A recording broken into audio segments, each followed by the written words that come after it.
কুয়াশার চাদরে শিশু সূর্যের আড়মোড়া ভাঙা রোদ পূবের আকাশে ঝিলিক দিয়েছে মাত্র সবে। একটা ব্যস্ত দিনের শুরু। শতাব্দী প্রাচীন কলেজটিতে পুরুষ আবাসিকের ঘরে ঘরে ছাত্রীরা শীতের সকালে লেপের ওম ছেড়ে উঠি উঠি করছে মাত্র, এমন সময় শোনা গেল একটা গগনভেদী আর্তনাদের সাথে কিছু ভারী পতনের শব্দ। কলেজ চত্বরের দাবানলের মতো ছড়িয়ে গেল খবরটা। ফার্স্ট সেমিস্টারে অমিতাভ গোপ জল ট্যাঙ্কের নিচে উটুস ঝোপের মধ্যে পড়ে গেছে। গায়ে তার সুতোটুকু নেই, যেন যে যেভাবে ছিল সেভাবেই ছুটে ছুটল অকুস্থলে।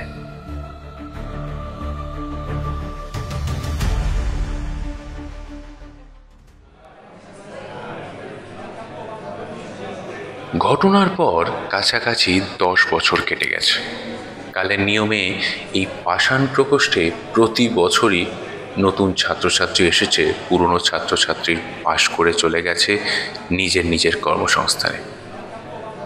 অমিতাভ গোপের গল্প হারিয়ে গেছে বিস্মৃতির অতলে। এদিকে ইদানিং দেশ জুড়ে দুর্নীতি আর প্রশাসনের শীতলতা যেভাবে বাড়ছে, তার আঁচ ছুঁয়েছে সমগ্র শিক্ষা ব্যবস্থার ওপরে। প্রখ্যাত এই বিশ্ববিদ্যালয়টি তার ব্যতিক্রম নয়। একটু বেশি রাতে পুরুষ হোস্টেলের সেমিনার হলে জমা হয়েছিল কয়েকটি ছাত্র। রোজই তারা জমা হয়। ঘরটাকে পুরো ধোয়া ধোয়া করে ফেলেছিস যে, বাইরে থেকে ধোয়া দেখা যাচ্ছে কিন্তু। জানা কেউ গিয়ে লাইটটা নেবা। হেডুর কাছে নালিশ ফালিশ চলে গেলে ফেঁসে যাবি কিন্তু। এই শর্ত রঘু, আমাকে একটু বসতে দে। এই কেউ লাইটটা নেবা না ভাই? হ্যাঁ রে রাহুল, রাত তো অনেক হলো, গরু তো এখনো এলো না। কেউ উঠে গিয়ে টপ টপ করে নিভিয়ে দিল সেমিনার হলের টিউবলাইটগুলো। জানালা দিয়ে চুইয়ে আসা ল্যাম্পপোস্টের আলোর জন্য ঘরটা অন্ধকার হতে হতে হলো না।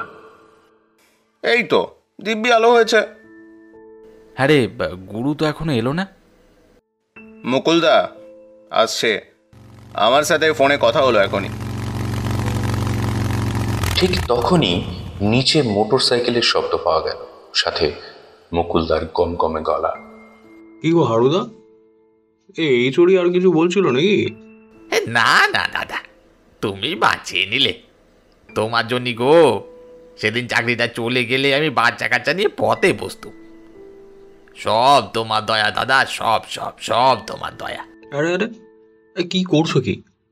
পা ছাড়ো, পা ছাড়ো। তবে শোনো, আমিও বলছি, এবার বয়স হয়েছে, ঠিক আছে? এখন একটু সমঝে চলো। আর কাজের সময় না এসব আর গিলো না। হ্যাঁ, বারবার তার এই মুকুলদা তোমাকে বাঁচাতে আসবে না। নাও এটা ধরো, বাচ্চাদের একটু মিষ্টি মিষ্টি কিনে খাইও। নে হাজির মুকুলদা। মুকুলদা মুকুলদা মুকুলদা কি ভাইরা, সব ভালো আছিস তো? আরে বাস, বেশ আয়োজন করেছিস তো। তবে আজকে না বেশিক্ষণ বসবো না।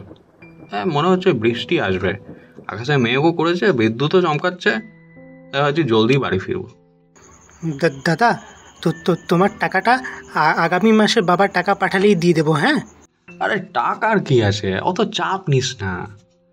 নে নে, মাল খা, একটু হালকা হোক। আরে আমি তো তোদেরকে ভাইয়ের মতন ভালোবাসি নাকি? আরে আমার টাকা মানেই তো তোদের টাকা। নইলে কবে পাস করেছি কলেজ থেকে, এখানে ঘুরে ফিরে আসি কিসের টানে? এই তোদের টানেই তো আসি, বল। আরে আবির, বাপকে ঠকাতে তো লজ্জা করে না? জানো দাদা, ওর বাবা রিক্সা চালিয়ে ছেলেকে পড়াচ্ছে, আর এই অপদার্থটা বই কেনার নাম করে টাকা আনিয়ে সেই টাকায় চড়স টানছে। এ ভাই ছাড় না, ও আবির পড়বে ঠিক। তবে শোন, আমি তোদেরকে সবাইকে একটা কথা বলে রাখছি। হ্যাঁ, একটু কান খুলে শুনে রাখ। সবার বাপ না মুকুলের বাপের মতো সেট মনোরঞ্জন বিশ্বাস হয় না। তবে কি জানিস তো, এই বাপ যতই মনোরঞ্জন হোক আর ধনঞ্জয় হোক, এই মুকুলদাকেও নিজের রোজগারটা না নিজেকে দেখে নিতে হয়েছে এ তোদের মতন বয়স থেকেই। আর এই যে দেখছিস না, এ সোনার চেন, সোনার ঘড়ি, ব্র্যান্ডেড শার্ট, ভাই এসব আমার বাপের টাকায় ঠিকই, কিন্তু এই যে 2 হাতে টাকা ওড়াচ্ছি, নিজের জীবনটাকে উপভোগ করছি, এসব না বাপের পয়সা হয় না, বুঝলি? নিজের রাস্তা নিজেকেই দেখে নিতে হয়। সে তুমি এক পক্ষে ঠিক বলেছো দাদা, কিন্তু কাজটা কি করব? কেন? ধান্দা কর, তোদের মুকুলদা পথ দেখাবে, আর লাফড়া টাফড়া হলে তোদের মুকুলদাও দেখে নেবে, ঠিক আছে? তোরা খালি টাকা গুনবি। হ্যাঁ, কি টাকা? হ্যাঁ ভাই, এখন ছাড় ওসব, ঠিক আছে? এখন ওসব ধান্দার কথা বলে লাভ নেই, এখন যেটা করতে এসেছি সেটা করি। রাহুল, তুই বল তাহলে, সেদিন তুই ছেলেটার ইন্ট্রো কেমন নিলি? ভূতের ভয় দেখানো আইডিয়াটা ক্লিক করেছিল তো? আর ওই ছেলেটার কি হলো? আরে কার কথা যেন বলছিলি আগের বার, বড্ড ঘ্যাম নাকি? উফ গুরু, ভূতের ভয় দেখানোর আইডিয়াটা কিন্তু হেভি ছিল। আর ওই তমগ্নকে যা দিয়েছো না মাইরি, একদম মজা এসে গেছে। সত্যি মুকুলদা, তুমি না থাকলে কিন্তু জমে না। যা বলেছিস দোস্ত, মুকুলদা হ্যাঁ তো সব মুমকিন হ্যাঁ। বহুত বার বেড়েছিল ওই তমগ্নটা, এখন ভূতের ভয় একেবারে কুপোকাত। তবে দাদা, তুমি এটা করলে কিভাবে? মুকুল এক মুখ ধোঁয়া ছেড়ে একটু হাসল, মনে মনে ধন্যবাদ দিল বৈদ্যনাথ তান্ত্রিককে, সাথে নিজের বুদ্ধিকে। এক ঢিলে 2 পাখি শিকার, বেটা তান্ত্রিকেরও পরীক্ষা নেওয়া হয়ে গেল, আর এই ফাঁকে তাকে পরখ করা হয়ে গেল। সামনে একটা বিশাল সুযোগ আছে, কিন্তু উল্টো দিকে প্রতিপক্ষ হিসেবে MLA সৌভিক দে। কঠিন ঘাঁটি। ওদের কনসেপ্টটা যদি ক্লিক করে যায় ওখানেও, তাহলে তার কথাই নেই, জিত নিশ্চিত। এদিকে কলেজ পড়ুয়া ছেলেগুলো আজ্ঞাবহ দাস হয়ে রইল। এরাও তো পার্টির ভবিষ্যৎ। জিও ভূত বাবা, জিও বাবা তান্ত্রিক। কিন্তু এইসব কথা তো আর মুখে বলা যায় না, এগুলো সিক্রেট। তাহলে কি বলিস? ভয় পেয়েছো তো মালটা? হ্যাঁ, সাথে মজা কেমন হলো সেটা বল। গ্লাসে চুমুক দিয়েছিল মাত্র, তরলটা গিলে খুক খুক করে হাসলো। আর বলো না দাদা, জাদু হিলে গেছে একেবারে। ইন্ট্রোর দিন একটা গোলাপ দিয়ে বলেছিলাম, যা গিয়ে সোনাকে প্রপোজ করে আয়, পাল্টে কি জবাব দিল, পড়তে এসেছি দাদা, এসব করতে আসিনি। জিও দাদা, সত্যি তুমি জিনিয়াস।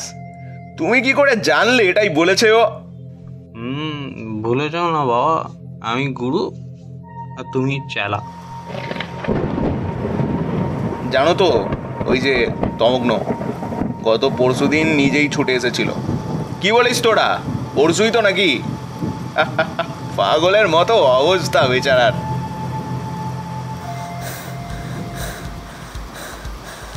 দাদা, দাদা বাঁচাও, কে যেন আমাকে সর্বক্ষণ ফলো করছে। ঘাড়ের ওপর কার যেন শীতল নিঃশ্বাস সারাক্ষণ টের পাই। মাঝে মধ্যে মনে হয় কেউ যেন ফিস ফিস করে কানে কিসব বলছে। রাত্রির কিসব স্বপ্ন দেখছি, ঘুমোতে পারছি না একটু। তার উপরে গোদের ওপর বিস্ফোরা। এক্ষুনি মোবাইলে না উল্টো পাল্টা কিসব মেসেজ এলো, এই মাত্র। কি করছে গো, কে করছে? তোমরা করছো? কেন করছো? অনেক কষ্ট করে কলেজে ভর্তি হয়েছি। তোমরা প্লিজ এসব বন্ধ করো, প্লিজ এসব বন্ধ করো, না হলে কিন্তু আমি প্রিন্সিপাল স্যারকে সব বলে দেবো।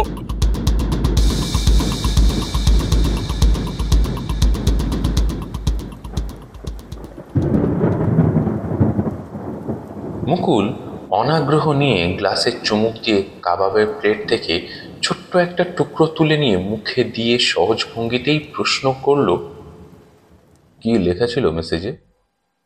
ঝটপট বলে দিল তো। মেসেজে লেখা ছিল, আমি অমিতাভ গোপ, আমি আসছি আমার হত্যার প্রতিশোধ নিতে, তৈরি থাকিস। সত্যি বলছি দাদা, আমি কিন্তু কিছুই করিনি। তার মানে সব তোমারই কারিগরি, তাই না? মানতেই হবে। উফ, তুমি জিনিয়াস। তা কি করে করলে বলো তো দাদা? মানে তুমি তো ছেলেটাকে চিনতেও না, বা নামটাও বোধহয় জানতে না, তারপরেও কি করে মোবাইলে মেসেজ পাঠালে বলো তো? দাদা কি তোদের মতো পাঠা নাকি? ইঞ্জিনিয়ারিং কমপ্লিট করেছে চাদু, কিভাবে কি করতে হয় সব জানে। এ কি বলিস ভাই, সত্যি নাকি? তোরা দেখলি মোবাইলে সব লেখা ছিল? না না দাদা, আমি দেখিনি, ও বলল। ও শালা এমন ভীতু না, শালা মোবাইলটাকে কিভাবে যেন ক্র্যাশ করে ফেলেছিল। তুমুল হাস্যোচ্ছ্বাস উঠল কামরায়, শুধু হাসল না মুকুল। কি বললি নামটা? অমিতাভ গোপ? মুকুলদার কপালের ভাঁজ ও কেঁপে যাওয়া গলা শুনে সবাই একসাথে চুপ করে গেল। কি হলো দাদা, তুমি কিছু জানতে না? এবার প্লিজ তুমিও বলো না যে আমি কিছু করিনি। তবে দাদা, যদি কিছু মনে না করো, একটা কথা জিজ্ঞাসা করি। অমিতাভ বলে কেউ আছে, মানে ছিল নাকি? মুকুল সিগারেটের পোড়া অংশটা আঙুলের টোকা দিয়ে দূরে ফেলে দিয়ে খুব রিল্যাক্স মুডে বলল, আলবাত করেছি, আমি করেছি। তারপর রাহুলের দিকে তাকালো। তোরা ঠিক শুনেছিস, ও অমিতাভ গোপই বলেছিল? হ্যাঁ দাদা, শিওর। এসব কেন বলছো বলো তো? না মানে ভাবছি, মালটা অমিতাভের কথা বললো কেন? ও শালা মরেছে বহু বছর হলো, সে আমরা যখন 5-6 সেমিস্টারে পড়ি তখনকার কথা। ফাইনাল সেমিস্টারে দাদারা ফার্স্ট সেমিস্টারে নতুন ছেলেদের সাথে একটু মজা করছিল। তখন শশাঙ্কদা ছিল আমাদের সিনিয়র, দারুণ হুল্লোড় বাজার, কলেজে তেমন দ্যাপট ছিল মারি। অমিতাভ আর মাত্র 3 দিন হয়েছিল কলেজে। বোধহয় গ্রামের দিকের ছেলে ছিল বলে মারাত্মক গাইয়া, আর দেখতো তেমন ভূতের মতো। ওকে নিয়ে আমরা সবাই খুব মজা করেছিলাম। ওর বোকা বোকা হাসি, আর ভাই ওর মুখের যা ভাষা। মুকুলের মনে পড়ে গেল স্মৃতির অতলে হারিয়ে যাওয়া অনেক কথা। 2 উরুর ফাঁকে মদের বোতল চেপে হাঁটতে বলেছিল ছেলেদের, ওই ক্যাটওয়াকের মতো আর কি। সবাই করেছিল ঠিকঠাক, অমিতাভ ফেলে দিয়েছিল সেটা। শশাঙ্কদা হুকুম দিয়েছিল ওর কাপড় খোল। মুকুল নিজে দায়িত্বে নগ্ন করেছিল অমিতাভকে। রোগা কালো কুচকুচে ছেলেটা সবার সামনে এভাবে লজ্জায় পুটিয়ে গেছিল একদম।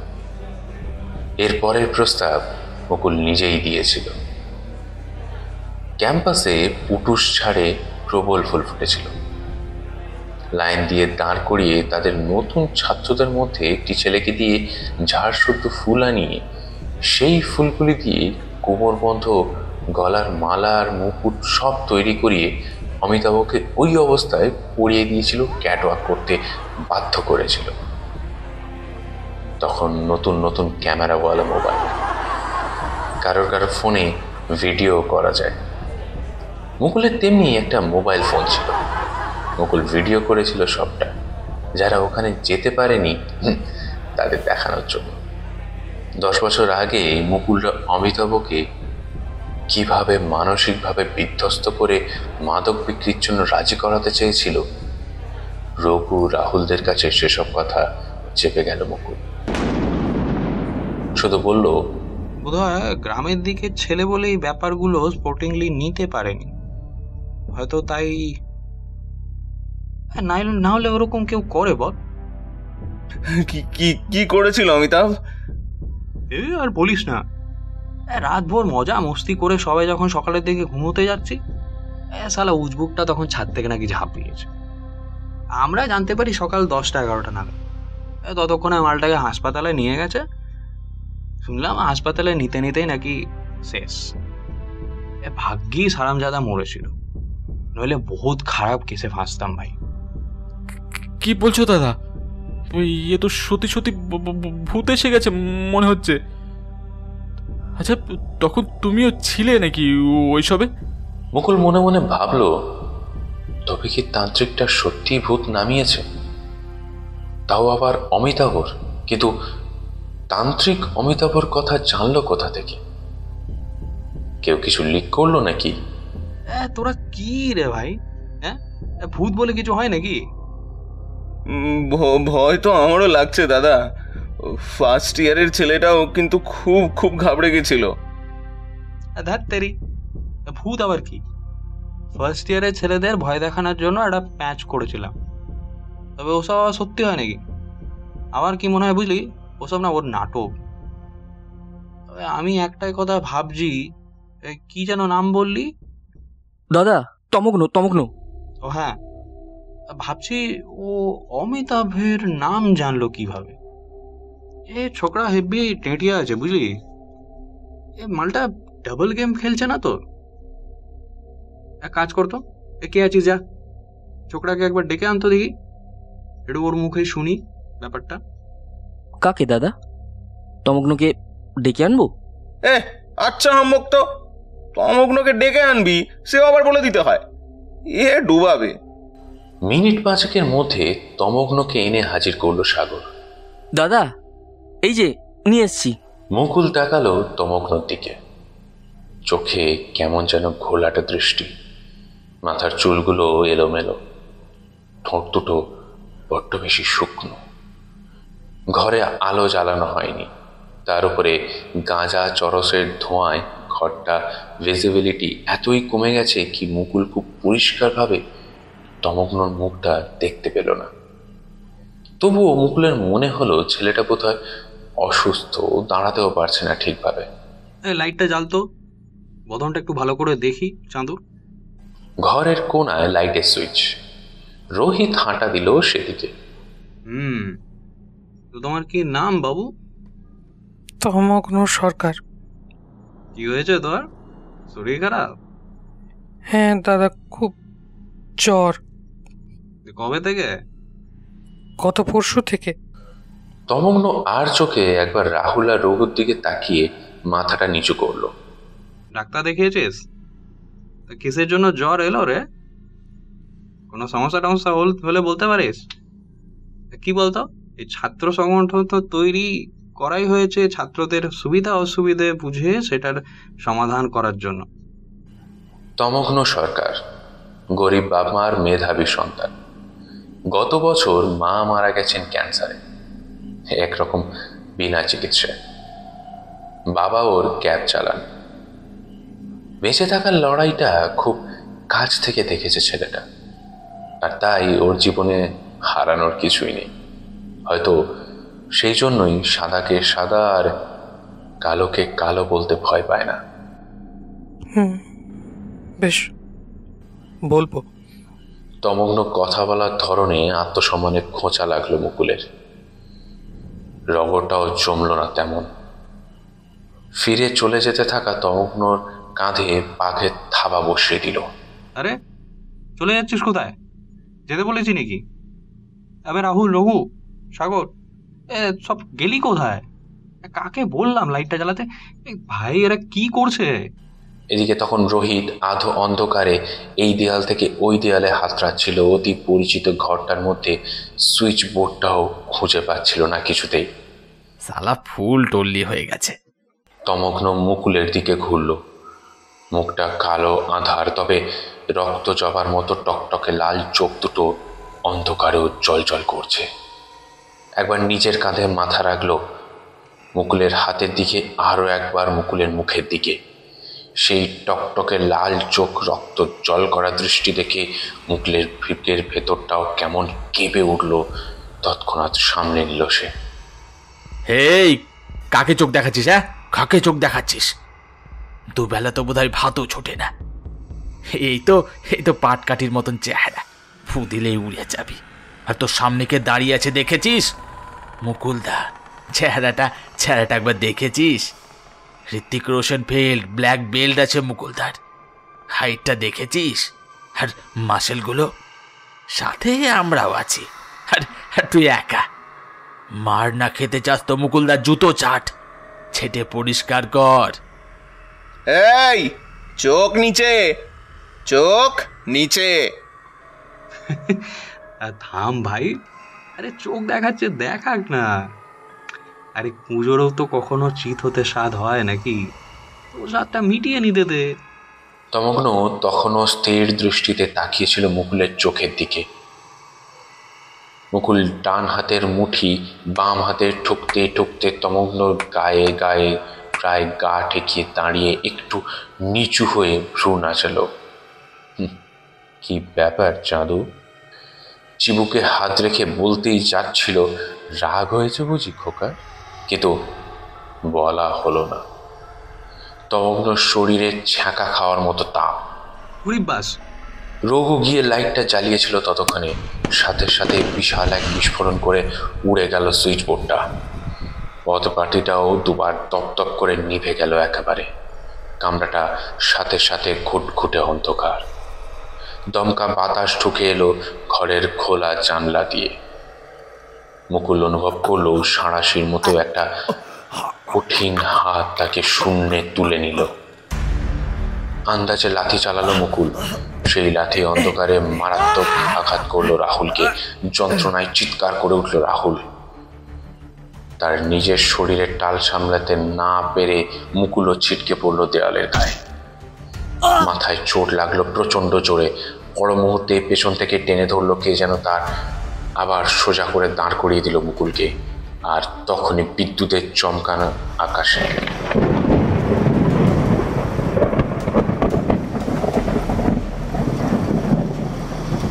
সেই ক্ষণিক আলোতে মুকুল দেখল তমগ্নর জায়গায় দাঁড়িয়ে আছে অমিতাভ। লম্বা রোগা এক মাথা, অবিন্যস্ত বড় বড় চোখ দুটো বিস্ফারিত, উঁচু আর এলোমেলো দাঁতগুলো বিভৎস দেখাচ্ছে। মুকুল প্রচন্ড ভয়ে চিৎকার করে উঠল, অমিতাভ তুই?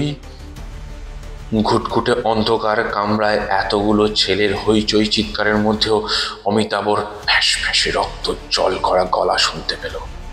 মুকুল রায়, আমাকে ডেকে এনে তুই ভালো কাজ করিসনি।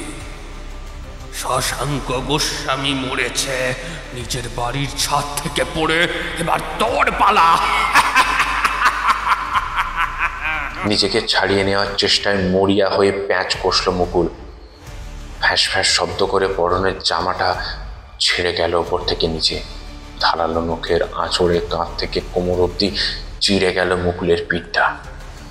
অসম্ভব চালাকি ভ্রুক্ষেপ না করে কামরা থেকে বেরিয়ে এলোমেলোভাবে করিডোরে ছুটতে শুরু করলো মুকুল। মাথায় একটাই ভাবনা, কোনো রকমে নিচে রাখা বাইক পর্যন্ত পৌঁছতে হবে। অভ্যাসবশত লিফটের বোতামে চাপ দিয়েও ফেলেছিল। শালা এ পাওয়ার কাট হওয়ার সময় পেল না। সাথে সাথেই মোড় ঘুরে ছুটতে আরম্ভ করলো অন্ধকার সিঁড়ির দিকে। আরে কি জড়িয়ে গেল পায়ে! ইস ছি, কিরকম চটচটে আর ঘিনঘিনে রে! ইস ছি, শালা কি এটা? পা থেকে ছাড়ানো যাচ্ছে না। মাইরি, সেরকম দুর্গন্ধ এটাতে। যাকে জুতোটাই খুলে ফেলি। আরে এ তো পা পর্যন্ত জড়িয়ে রয়েছে। না, আর পারছি না। ধুর, প্যান্টটাও খুলে ফেলি। মুকুল নিচে নামতে শুরু করলো। সিঁড়ি বেয়ে ল্যান্ডিং পর্যন্ত এসে হিম হয়ে গেল মুকুল। পথ আটকে দাঁড়িয়ে আছে অমিতাভ। ইউটার নিয়ে মুকুল আবার লাফিয়ে লাফিয়ে উঠতে আরম্ভ করলো সিঁড়ি বেয়ে। উপায় নেই, পেছনে অমিতাভ। ছাদের দিক থেকে জলের ট্যাঙ্কের সাথে লাগোয়া একটা লোহার সিঁড়ি আছে। মেনটেনেন্সের লোকেরাই মূলত আসা যাওয়া করে সেই সিঁড়িটা দিয়ে। ছাদে উঠে সেই সিঁড়িটা দিয়ে নেমে বাইকের কাছে সহজেই পৌঁছে যেতে পারবে মুকুল ভেবে প্রাণপণে ছুটতে শুরু করলো। 4 তলা পেরিয়ে ছাদের সিঁড়িতে পা রাখতেই কিসের সাথে যেন ধাক্কা খেল মুকুল। সঙ্গে সঙ্গে ভন করে একটা শব্দ হলো। বাপরে, এটা কি? ভীমরুলের চাকটা নাকি? কদিন আগে দেখছিলাম, কিন্তু এটা এত তাড়াতাড়ি এত বিশাল হয়ে গেল কিভাবে? ভাই, এত ভাবার মতন সময় নেই। এই পোকাগুলো কামড়ে মারছে। শালা অন্তর্বাসের ভেতরে পর্যন্ত ঢুকে গেছে। চামড়ায় এত ফুল ফুটানোর যন্ত্রণা, ভাবো আর পাচ্ছি না। টলতে টলতে কোনো রকমের ছাদে এসে উঠল মুকুল। না, কোথাও নেই অমিতাভ। ঝড় উঠেছে, বাতাসের ঝাপটায় চোখটাও খোলা যাচ্ছে না ঠিকভাবে। পুরো পৃথিবী কালিগোলা অন্ধকারে ডুবে গেছে। সিঁড়ির শেষ ধাপ পেরিয়ে ছাদের মেঝেতে পা রেখে প্রথমে দরজাটা বন্ধ করে দিল মুকুল। ওফ, এবারে নিশ্চিন্ত। বাবা কি ভয়ানক এই ভুমরুলগুলো, সারা শরীর ফুলিয়ে দিয়েছে কামড়ে কামড়ে। এই এত অন্ধকারে এই ছাদে কেউ আমাকে দেখতে পাবে না। যাই, বরং কাপড় জামা সব খুলে ওই জলের ট্যাঙ্কটা ঠেস দিয়ে একটু বসি, ঠান্ডা হাওয়ায় যদি একটু আরাম লাগে। শার্ট গেঞ্জি সহ অন্তর্বাসটুকু খুলে রাখতে রাখতে নিজের মনেই গুনগুন করলো মুকুল। শয়তানটা কি ভেবেছিল কি, হ্যাঁ, মুকুলকে এত সহজে হারিয়ে দেবে? বাবা, এত সহজে মুকুলকে হারিয়ে দেওয়া যায় না। হ্যাঁ, শশাঙ্কদা একবার বলেছিল, তোর মতন ঠান্ডার নার্ভ আমি খুব কম লোকেরই দেখেছি, তুই অনেক দূর যাবি। কিন্তু বলে না, নিয়তিকে কি কেউ ঠেকাতে পারে? প্রায় 10 বছর আগে ঠিক এখান থেকেই পড়ে মারা গিয়েছিল অমিতাভ। না, পড়ে গেছিল বলা ভুল, ওকে ফেলে দিয়েছিল মুকুল। সেদিন সন্ধ্যা রাতে অমিতাভকে সবার সামনে চূড়ান্ত অপমান করার পর গভীর রাতে সবার চোখে ধুলো দিয়ে অমিতাভকে ছাদে নিয়ে এসেছিল ধূর্ত মুকুল। মুকুল তখন শশাঙ্কর সাথে মিশে সদ্য মাদকদ্রব্য পাচারের কাজে নেমেছে। শশাঙ্কর মনে হয়েছিল অমিতাভর মতো একটা গ্রাম্য চেহারা মাদক পাচারের জন্য ভারী উপযুক্ত হবে, আর তাই মুকুলকে লেলিয়ে দিল অমিতাভকে দলে টানতে। মুকুলও মরিয়া হয়ে গেছিল অমিতাভর পেছনে। অমিতাভ ভেঙেও মচকায়নি, একদম নিজস্ব স্টাইলে অটল ছিল নিজের সিদ্ধান্তে। বিনয়ী দুটো শব্দ, দাদা আমি পারবো না। মুকুলও নাছোড়বান্দা, শেষে প্রাণের ভয় দেখি রাজি করাতে চেয়েছিল অমিতাভকে। শার্টের কলার ধরে ছাদের ধারে 45 ডিগ্রি অ্যাঙ্গেলে ঝুলিয়ে রেখে বলেছিল, দেখ, আমি ছেড়ে দিলেই তুই শেষ। হ্যাঁ, তাই যা বলছি চুপচাপ মেনে নে, তোকে কিচ্ছু করতে হবে না, শুধু শাড়িটা পরে যাবি, পার্টি দাঁড়িয়ে থাকবে, ওর হাতে প্যাকেটটা তুলে দিবি আর চুপচাপ চলে আসবি, এর বেশি কিছুই নেই। বল, পারবি? বলিষ্ঠ মুকুলের হাত থেকে নিজেকে ছাড়িয়ে নেওয়ার চেষ্টায় ছটফট করেছিল অমিতাভ।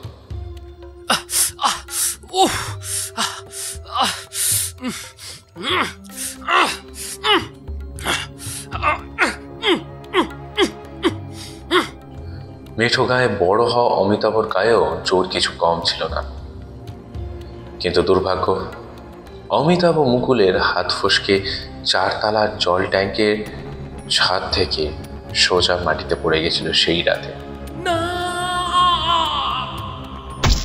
নাকি জেদের বসে মুকুল নিজেই ছেড়ে দিয়েছিল অমিতাভকে, সে কথা মুকুল আর অমিতাভ ছাড়া কেউই জানে না। দুর্ঘটনার পর মুকুল জল ট্যাঙ্কের মেইনটেন্যান্সের জন্য তৈরি লোহার সিঁড়ি দিয়ে নেমে কিছুটা ঘুরে আবাসিক হস্টেলের পেছনের জানলা দিয়ে ঢুকে নিজের কামরায় গিয়ে চাদর গায়ে দিয়ে দিব্যি ঘুমিয়ে কাটিয়েছিল বাকি রাতটুকু। পরের দিন সকাল 10টায় ঘুম থেকে উঠে শশাঙ্কদার মুখেই শুনেছিল যে অমিতাভ আত্মহত্যা করেছে। সবার মধ্যে মিশে সবার সাথে মুকুলও আহা উহু করেছিল একটু। আজ এতগুলো দিন পর নির্দিষ্ট এই জায়গাতেই এসে মুকুলের স্বপ্ন দৃষ্টির মতো সবকিছু চোখের সামনে ভেসে উঠল। বৃষ্টি পড়তে শুরু করেছিল ফোঁটা ফোঁটা। অন্ধকারে হামাগুড়ি দিয়ে পরনের জামা কাপড়গুলো খুঁজছিল মুকুল। আপদটা গেছে মনে হচ্ছে। হ্যাঁ, এবার বাড়ি ফিরতে হবে। এই জামা কাপড়গুলো কোথায় গেল রে বাবা? এই অন্ধকারে তো কিছুই দেখা যাচ্ছে না। দূর সারা, এই মোবাইলটা, আরে রে, ওটা তো প্যান্টের পকেটেই ফেলে এসেছি। এমন সময় ঘাড়ের কাছে নিঃশ্বাসের অনুভূতি হতেই ঝট করে পেছনে ঘুরল মুকুল। অমিতাভ, কি তুই? তোরা এখানে কিভাবে এলি? আরে নিচেও তো, আরে কারা ওরা? এত লোক এখানে কিভাবে এলো? হ্যাঁ, তোকে চিনেছি, কিন্তু তুই তো তোকে না পুলিশ গুলি করেছিল গত মাসেই তো। তুই এখানে কিভাবে? কে তোরা? অমিতাভ? অমিতাভ নাকি? তখনই দপ করে জ্বলে উঠল কলেজের সমস্ত বৈদ্যুতিক আলো, সাথে জেনারেটরের ঘট ঘট শব্দ। জল ট্যাঙ্কের ছাদে এই কোণাটায় কখনো কেউ বিদ্যুতের আলো লাগানোর প্রয়োজন মনে করে, তাই বরাবরই অন্ধকার ছাদের এই কোণাটা। না, সে নয়। তবে আধো অন্ধকারে মুকুলের মনে হলো একটু আগের জনশূন্য হস্টেলের ছাদে যেন এক অগণিত ছায়া মূর্তি। নিজেও একই অবস্থা, সবাই যেন হইচই করছে, অনুরোধ করছে মুকুলকে নিচে নেমে আসার জন্য। নগ্ন উলঙ্গ মুকুল দিশেহারা। কিভাবে এত ছাত্রছাত্রীর মাঝে এই অবস্থায় যাওয়া যায়? মুকুল অন্ধকার ছাদে হামাগুড়ি দিয়ে আতিপাতি করে খুঁজতে লাগলো নিজের জামা কাপড়গুলো। ঠিক তখনই চোখে পড়ল অমিতাভ রেলিংবিহীন ছাদের কিনারে দাঁড়িয়ে রয়েছে। ওর বিশ্রী হাসিটা মুখে ঝুলছে। ওর হাতে ধরা রয়েছে মুকুলের সমস্ত পোশাক পরিচ্ছদ। দেখা মাত্র মুকুল ছুটল সেদিকে, ওর হাত থেকে কেড়ে নিতে চাইল নিজের সমস্ত জামা কাপড়গুলো। সাথে সাথেই যেন কর্পূরের মতো উড়ে গেল অমিতাভ, আর টাল সামলাতে পারল না মুকুল।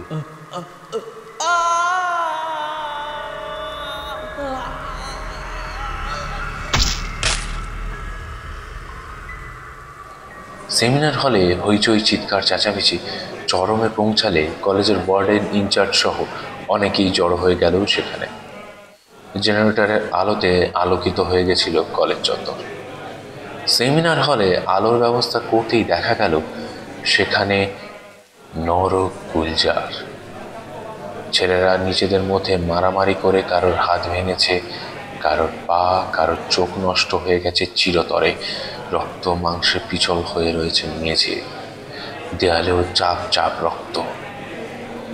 কলেজ কর্তৃপক্ষ পুলিশ ডেকেছিল। রাহুলরা অভিযোগ করল তমগ্ন সরকারের নামে, কিন্তু ধোপে টেকেনি সেই অভিযোগ।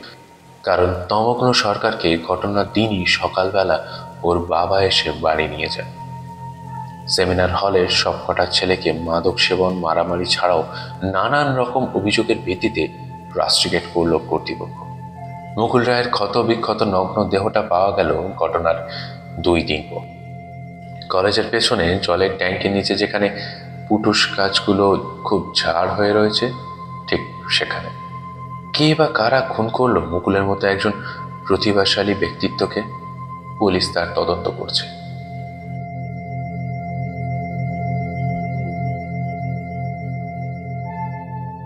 এতক্ষণ শুনছিলেন জিনিয়া করের লেখা শেষ খেলা। গল্পে কণ্ঠ দিয়েছেন কৃষ্ণেন্দু, দেবাশিস, বিশ্বজিৎ, অমিত, অগ্রজ, রাহুল, সৌমিক, শুভম। গল্পটির প্রচ্ছদ নির্মাণে রঞ্জন, সম্পাদনায় রিম্পা ঘোষ, সূত্রধার, পরিচালনা ও স্পেশাল এফেক্টসে আমি ঝিনুক। এতক্ষণ শুনছিলেন জিনিয়া করের লেখা শেষ খেলা। পরবর্তী গল্প নিয়ে খুব শীঘ্রই হাজির হব। ততক্ষণের জন্য স্টে টিউন।